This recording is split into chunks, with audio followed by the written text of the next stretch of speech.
सीधा बागंबरी मठ लिए चलते हैं। हमारे ब्यूरो चीफ वीरेश पांडे हमारे साथ हैं और खबर है कि जो भू समाधि हुई है महंत नरेंद्र गिरी की, वहां पर इस वक्त पूजा का कार्यक्रम चल रहा है। वीरेश से हम और जानकारियां प्राप्त करेंगे। बताइए वीरेश, क्या देख रहे हैं आप वहां पर? देखिए, अपने कैमरे की नज़र से मैं दिखाना चाहता हूं कि धूल रोट की परंपरा अभी हुई है। यहाँ पर लगभग 1 घंटे पूजा चली है।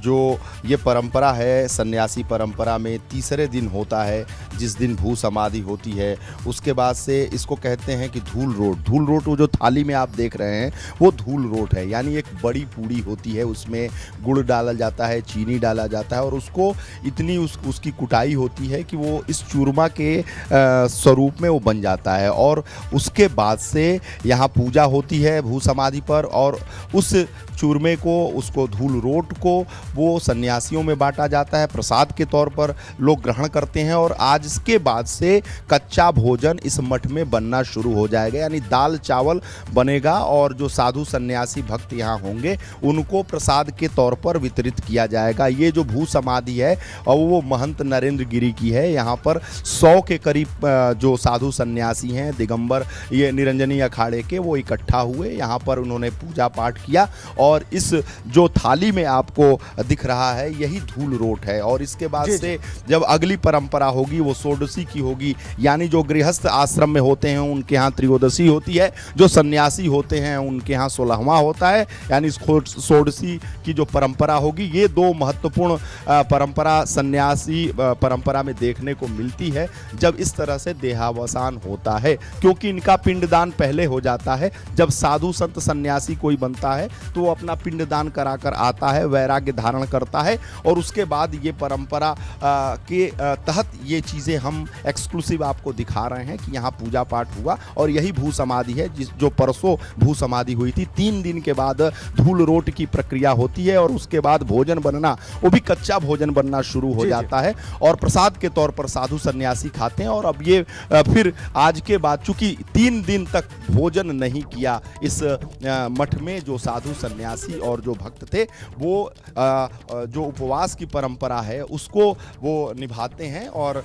उसके बाद उस परंपरा को आगे बढ़ाते हैं। हमारे संवाददाता मोइन बताएंगे इसके। और देखिए, जब सन्यासी किसी सन्यासी का देहावसान होता है, उसको जब समाधि दी जाती है तो उसके ठीक तीसरे दिन ये धूल रोट की परंपरा होती है, उसको निभाया जाता है, रस्म अदा की जाती है। जैसा अभी आपने देखा कि दर्जनों संतों की मौजूदगी में यहाँ पर पूजा अर्चना की गई, मंत्रों का जाप किया गया। उसके बाद ये जो देखिए ये थाली में रखा हुआ है, इसको धूल रोट कहते हैं। पूड़ी और जो है वो चीनी। और एक और एक्सक्लूसिव खबर दिखाऊंगा अपने कैमरे की नजर से। देखिए, जो चावल दाल की रस्म की मैं बात कर रहा था, ऊपर कैमरा से उठाइए और दिखाइए, वहां पर चावल दाल खिलाया जा रहा है। धूल रोट की परंपरा और पूजा पाठ करने के बाद ये जो पंगत में बैठे हुए साधु सन्यासी भक्त शिष्य अनुयायी हैं जो इस आश्रम में मठ में हैं, उन सभी को दाल चावल सब्जी यानी कच्चा भोजन परोसा जा रहा है। भू समाधि के दरमियान, भू समाधि के दिन से, यानी जिस दिन से ये घटना हुई उस दिन से इस मठ में, बाघंबरी मठ में भोजन नहीं बना।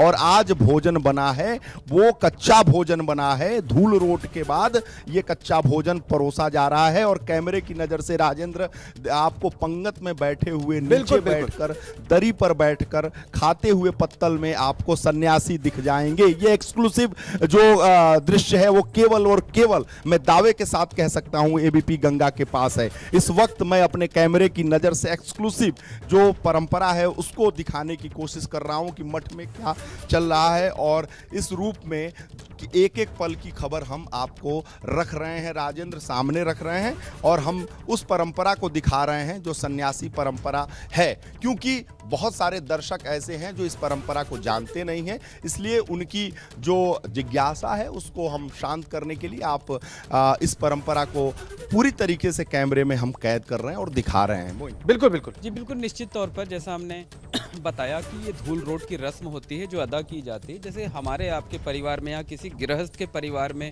किसी का निधन हो जाता है तो घर का चूल्हा नहीं जलता है, कुछ शुद्धि संस्कार होता है, कुछ और संस्कार होते हैं, उन रस्मों को पूरा होने के बाद ही चूल्हा जलता है। तो उसी तरह से मठों में, मंदिरों में, आश्रमों में ये परंपरा होती है कि जब कोई सन्यासी जो है उसका देहावसान होता होता है, उसका निधन होता है, तो जहाँ समाधि दी जाती है उस पूरे इलाके में जो है, उस पूरी जगह पर, चाहे वो आश्रम हो चाहे मंदिर हो, वहाँ पर 3 दिनों तक चूल्हा नहीं जलता है। और यही वजह है कि आज जब धूल रोट की रस्म अदा कर ली गई, धूल रोट का प्रसाद लोगों को वितरित किया जा रहा है, सन्यासियों को, वेद विद्यार्थियों को, बाकी लोगों को, इसके साथ साथ वो दाल भात दी जा रही है, रोटी दी जा रही है। यानी ये कहा जा सकता है कि आज से इस मठ में जो है वो चूल्हा जलना शुरू हो जाएगा। आपको एक और बात बताते हैं कि जब कोई सन्यासी जीवन में आता है तो वो अपना पिंडदान करके आता है, और वहाँ पर मृत्यु पर जो है वो रुदाली नहीं की जाती, विलाप नहीं किया जाता है, बल्कि मृत्यु को एक उत्सव के तौर पर मनाया जाता है। यही वजह है कि परसों जब महंत नरेंद्र गिरी का पार्थिव शरीर यहाँ लाया गया था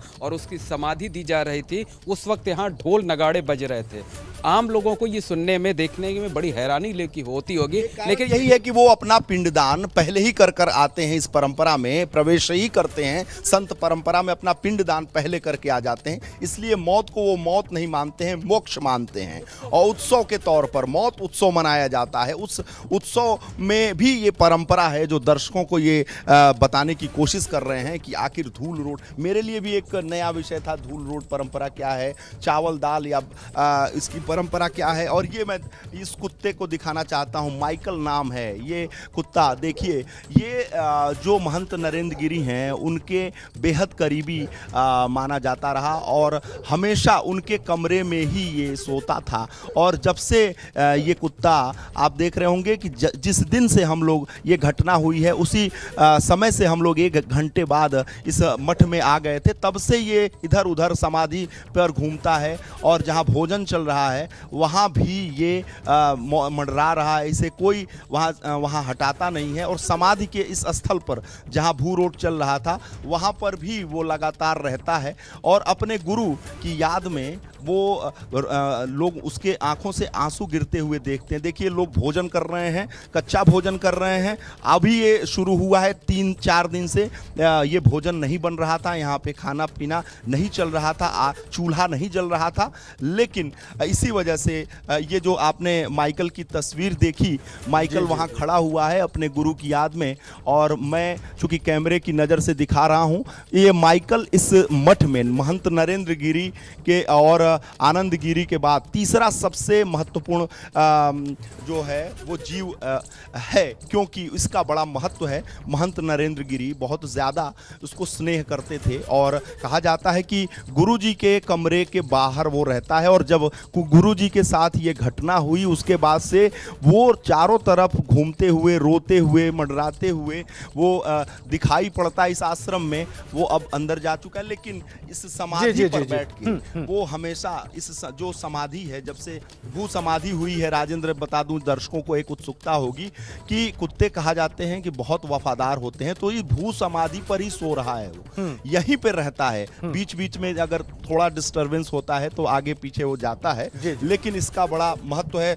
मोइन, कुछ इसके बारे में और बताएं। ठीक है वीरेश, स्वाभाविक है, इतना लंबा साथ रहा है तो वो दिखता भी होगा आपको मठ में, और आपने बताया कि वो तीसरा सबसे महत्वपूर्ण जीव है आश्रम में, तो फिर ये भी अंदाजा लगाया जा सकता है कि उसको कितना महत्व मिलता है मठ के लोगों से।